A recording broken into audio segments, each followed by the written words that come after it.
Hello students, आप सब कैसे हो। आज मैं आपके साथ डिस्कस करूंगी essential factor to be considered for designing a cost accounting system. मतलब क्या है एसेंशियल, कौन से फैक्टर हमें कंसीडर करने हैं, कौन से फैक्टर को हमने ध्यान में रखना है जब हम क्या बनाएंगे, कॉस्ट अकाउंटिंग सिस्टम बनाएंगे ना। कॉस्ट अकाउंटिंग का मतलब उसका सिस्टम बनाएंगे, क्या क्या कॉस्ट अकाउंटिंग हमने कैसे करनी है, क्या सिस्टम है, उसको डिज़ाइन करते समय ना तो हमने कौन सी चीज़ों को ध्यान में रखना है। ये थोड़ा सा पॉइंट मैं आपके साथ डिस्कस करूँगी। सबसे पहले technical detail of business. Technical detail of business मतलब जो भी बिजनेस है, जैसे कि होते आपको पता है कि डिफरेंट टाइप के बिजनेस होते हैं, है ना। हर बिजनेस की नेचर अलग अलग होती है, उनको रिक्वायरमेंट अलग अलग होती है, उनको काम करने का प्रोसेस अलग अलग होता है। तो उनकी सारी चीज़ें पहले डिटेल में डिस्कस कर लेनी। फिर उनको हर बिजनेस की जो टेक्निकल रिक्वायरमेंट होती है वो भी क्या होती है, अलग अलग होती है। तो उसको भी डिटेल में पहले डिस्कस कर लेना, तो उसके बारे में इंफॉर्मेशन कलेक्ट कर लेनी। ऑर्गेनाइजेशन स्ट्रक्चर कैसा है, जैसे कि हर बिजनेस का ऑर्गेनाइजेशन स्ट्रक्चर कैसा होता है, अलग अलग होता है। ये आपने प्लस वन में पढ़ा है। मैन्युफैक्चरिंग प्रोसीजर, जो आउटपुट करने का, प्रोडक्शन करने का प्रोसेस क्या होता है, हर जगह हर फैक्ट्री का, हर एक कंपनी का अलग अलग होता है। वो प्रोसेस क्या है। और यदि वही business selling and distribution procedure, मतलब कि जो बेचते हैं, है ना, लोगों को सामान बेचना है, तो देखो सेलिंग एंड डिस्ट्रीब्यूशन के बहुत सारे मेथड होते हैं ना, किस ढंग से हम बेचें, डायरेक्ट बेचें, इनडायरेक्ट बेचें, मिडिल मैन को यूज़ करना है, आप सभी को पता है बहुत सारे सिस्टम होते हैं। तो जिस बिजनेस की हमने कॉस्ट अकाउंटिंग सिस्टम बनाना है उसका सेलिंग एंड डिस्ट्रीब्यूशन प्रोसीजर क्या है, ठीक है, and types of cost information, ठीक है। तो ये सारी चीज़ें अपने ध्यान में रखनी है। टेक्निकल डिटेल मतलब कि जिस बिजनेस का हमने कॉस्ट अकाउंटिंग सिस्टम बनाना है उसके बारे में टेक्निकल डिटेल पता कर लेनी है, तो उसके बेस पर हम बनाएंगे कॉस्ट अकाउंटिंग सिस्टम। दूसरा है कि selection of suitable costing technique. आपको पता है कॉस्ट अकाउंटिंग बनाते समय कॉस्ट अकाउंटिंग करने के लिए हमारे पास बहुत सारी टेक्निक्स है। मतलब कि आपको पता है कॉस्ट अकाउंटिंग का काम क्या है, कोस्ट का पता करना है ना।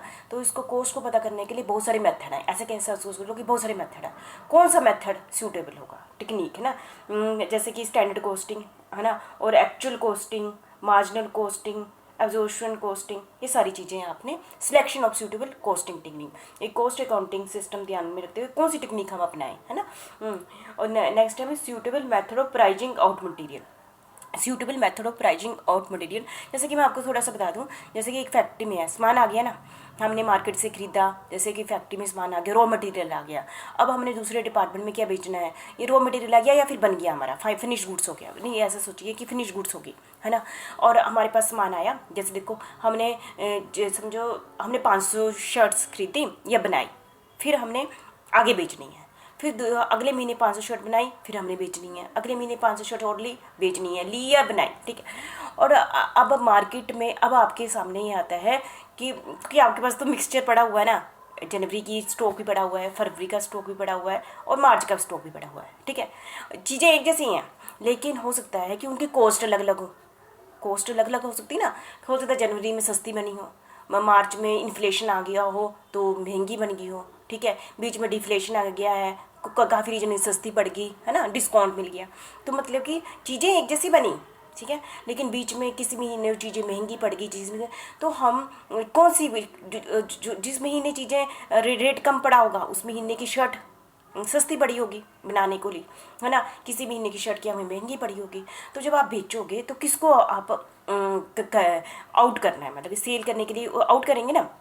तो इसके लिए आप जब अकाउंटिंग सिस्टम के चैप्टर करेंगे न्यूमेरिकल, उसमें खूब सारे मेथड है। फर्स्ट इन फर्स्ट आउट, मतलब जो पहले बनाई गई है उसको पहले बाहर निकालो, पहले बेच दो। लास्ट इन फर्स्ट आउट, मतलब इसका मतलब जो सबसे लास्ट में बनाएगी उसको पहले बेच दो, ठीक है।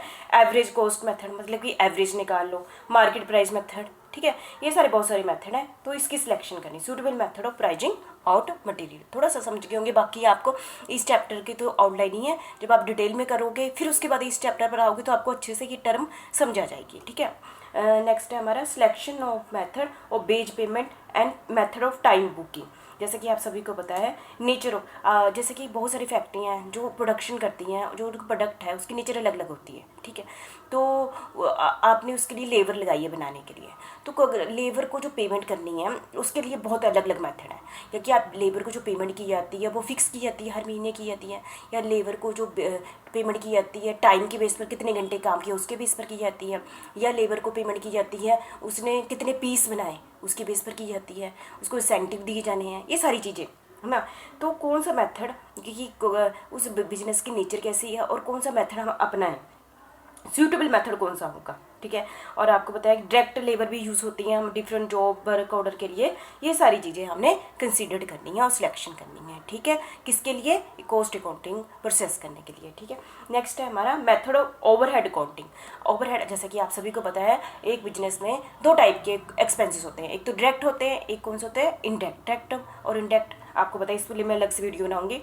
जो इनडायरेक्ट होते हैं उनको कौन से एक्सपेंसेस कहते हैं, ओवरहेड एक्सपेंडिचर्स कहते हैं। तो उसके बारे में पता लगाना, टोटल कॉस्ट क्या होती है, डायरेक्ट प्लस इनडायरेक्ट, इनडायरेक्ट को हम ओवरहेड कहते हैं। तो टोटल ओवरहेड, तो sound plan for the collection allocation appropriate apportionment and absorption of overhead should be drive, ठीक है। ये सारी चीज़ें आपने ध्यान में रखनी है, ठीक है। नेक्स्ट है हमारा method of treatment of wastage scrap and idle time. आप सभी को ट्रीटमेंट मतलब कैसे ट्रीटमेंट करें, कौन सा मेथड आप अपनाएं। जैसे वेस्टेज होगी, कहिए तो ना मटेरियल है वेस्टेज हो रहा है ना, तो उसको वेस्टेज के लिए कौन सा मेथड, उसको ऑब्जर्व करने के लिए कौन सा मेथड यूज़ करें। स्क्रैप मतलब जो मटेरियल जैसे होता है ना, कोई चीज़ हम बना रहे हैं, स्क्रैप नहीं बचते हैं ऐसे, तो उसको क्या करें, क्या उससे और चीज़ बना लें या उसका क्या करना है, उसके लिए कौन सा मेथड। आइडल टाइम, यदि लेबर बेली बैठी है तो उसको हमारी कॉस्ट बढ़ जाएगी। तो इन सभी चीज़ों पर कंट्रोल करने के लिए जैसे कि idle time of man and machine है ना, तो इनसे के लिए कौन सा मेथड अपनाएं कि हम इन पर क्या कर सके, कंट्रोल ऑब्जर्व करें और इनकी ट्रीटमेंट कर पाएँ, ठीक है। तो इसके लिए कौन सा मेथड ऑफ ट्रीटमेंट, इसको भी ध्यान में हमने रखना है। नेक्स्ट है हमारा डिजाइनिंग सूटेबल फॉर्म, ठीक है। जैसे कि हमने डाटा कलेक्ट कर लिया, ठीक है, और कॉस्ट डाटा को dissemination of cost data for efficiency accuracy in the collection and, मतलब कि कॉस्ट डाटा को कलेक्ट करना और डिस्ट्रीब्यूट करना, है ना। कहते हैं इसके लिए हम प्रिंटेड फॉर्म लेंगे, ठीक है। Simply design keeping view the requirement of business concern, ठीक है। Introduction of बजटी control technique, introduction of बजटी control technique हमने यूज़ करनी है। एक्चुअल परफॉर्मेंस में be compared with the बजटी figure, ठीक है। ये सारे पॉइंट्स ऐसे थे कि जब भी हमने एक अच्छा सा कॉस्ट अकाउंटिंग सिस्टम, जैसे कि अभी आप कॉस्ट अकाउंटिंग पढ़ लोगे ना, तो आपने देखेंगे जब आप कॉस्ट अकाउंटिंग के सारे चैप्टर पढ़ लेंगे तो आप देखेंगे एक चीज़ से रिलेटेड बहुत सारे मेथड है। तो आपके मन में आता है कौन सा मेथड यूज़ करो, तो ये डिपेंड करता है कि बिजनेस कैसा है, उसकी सिचुएशन कैसी है, बड़ा है छोटा है। तो आपने ये सारी चीज़ें माइंड में रख कर और बहुत सारे मेथड में से कोई मेथड चूज़ करना है। ये वाली चीज़ है यहाँ पर, क्योंकि ये सारे जो फैक्टर है, इसको हम फैक्टर रहेंगे, बहुत सारे मेथड है ना, ये सारे फैक्टर है। कौन सा मेथड चूज़ करें, ये सारे पहले हम कौन सा चूज़ करें, तो सबसे पहले हमें ये पता तो होना चाहिए कि कौन कौन से हैं। तो ये चीज़ें हैं कि कौन कौन से फैक्टर है, ये है factor essential factor to be considered for designing a cost accounting system. ऐसे नहीं मैं अपनी मर्जी से, किसी ने कहा फीफो मेथड यूज कर, अपनी मर्जी से नहीं, प्रॉपर डिटेल में मतलब कि स्टडी करने के बाद हम सिलेक्ट करेंगे कि हमने ये मेथड यूज़ करना है, ठीक है। Thank you very much.